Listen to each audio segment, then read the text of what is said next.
This is the new Adobe Firefly. This is text to video.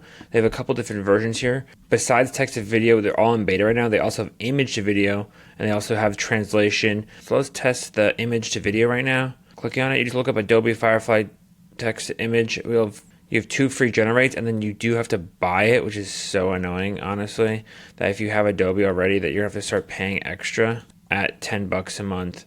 Let's feed it this amazing AI image of Lake Como and see what it can do with it, or if it does anything whatsoever. And then we'll give it a product. And then on the side here, you have a couple different variations of what you want it to look like. So either widescreen for YouTube or kind of like a vertical. And then what frame rate, we're gonna do vertical. Shot size, you have zoom, motion, zoom in, zoom out. Camera angle, which is not letting me change any of those, but you can do any of these. Handheld, zoom out, move right, tilt up. Static. So what some people do is they add in like one photo of someone being sad for animations, and then they add in like another emotion, and like there's kind of a difference between them. And if you add a start frame and an end frame, even though those are pretty dramatic, horrific animations there, you can make it basically start somewhere and fill in the gaps, which is really cool.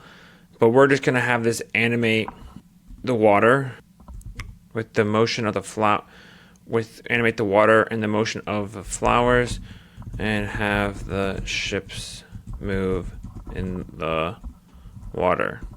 Let's see what it does that with generating that. And we're generating. All right, took like 30 seconds to generate. Let's see what it looks like.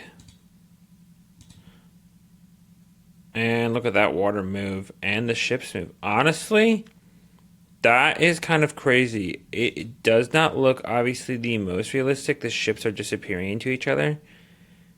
But also it's kind of mesmerizing. Let's look at this a little closer.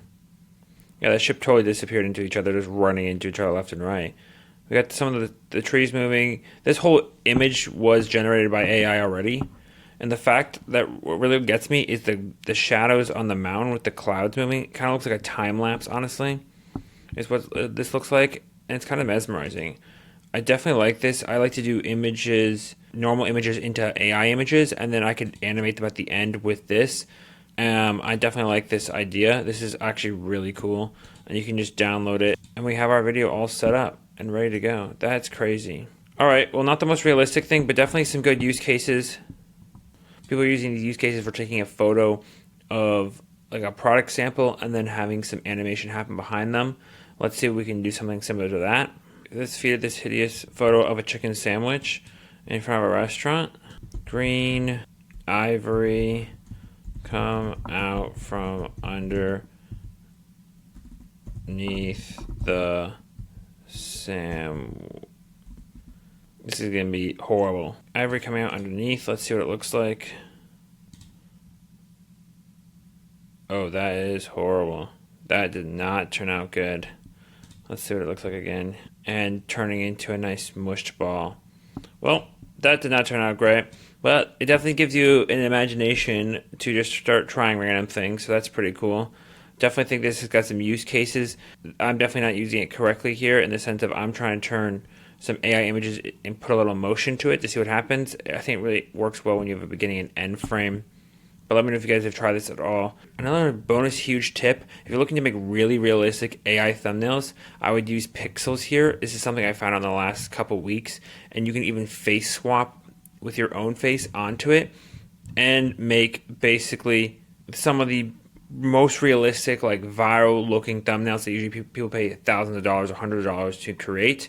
You basically just put a text prompt in, or you can just recreate off someone else's with inspiration, and it spits out pure magic. You can kind of get an idea. I was doing some Minecraft thumbnails. This is completely AI generated.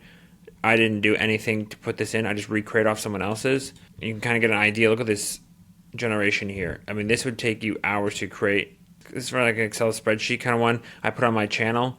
I switched out my face. I definitely recommend it, guys, if you are looking for a really fast way to make YouTube thumbnails. Check it out down below. I put a discount link, and overall, highly recommend it if you just want to speed up and have a better click-through rate for your YouTube videos. Anyways, I hope all this information helps you. I'd love to keep telling you guys more about really interesting things I find, and I'll see you in the next one.